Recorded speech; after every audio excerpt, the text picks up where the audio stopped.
Let us be completely honest for a second. Trying to figure out which graphics card to buy right now feels a bit like trying to navigate a minefield while blindfolded. And just when you thought the market could not get any weirder, ghost from the past has suddenly returned to store shelves. The Nvidia RTX 3060 with 12 gigabytes of video memory is officially back in production, even though practically everyone thought it died late in 2025. Earlier this year, in 2026, rumors started swirling that the company was planning a massive comeback for this specific card, and now it is actually happening, starting with major retailers across Germany. But before you get too excited about a budget king returning, you need to hear about the price. Right now, multiple shops have the Asus dual 12GB OCV2 model sitting in their warehouses ready to ship. Asus even confirmed to the press that this is brand new silicon straight from a completely fresh production run. However, price tag they are slapping on this thing is a staggering €333.64.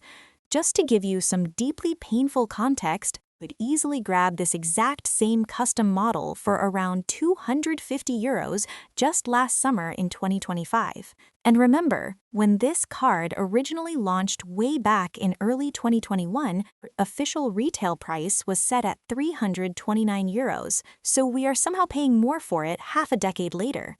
There is also a Gigabyte WindForce OC model floating around, but it is somehow even more expensive. Officially, the big boss over at Nvidia has not said much, but during CES 2026, CEO Jensen Huang heavily hinted that bringing back older architecture could help stabilize the chaotic current market.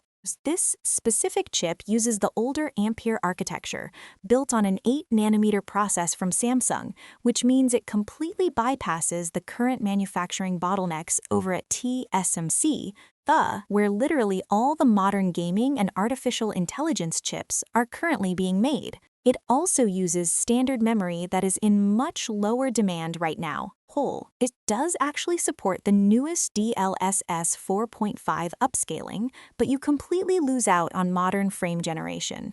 And the performance hit from running modern upscaling on older hardware is pretty brutal. So, is it actually worth buying? The brutally honest truth is only if you absolutely, desperately need 12 gigabytes of memory for cheap productivity tasks. In pure gaming power, it gets heavily beaten by the much newer RTX 5050, trailing behind by 17% in standard games and 10% when you turn on ray tracing. Given that you can pick up a modern 5050 for about €260, or a much faster 5060 for €285, this zombie card returning from the dead is simply not the sub-€200 budget savior we were all praying for.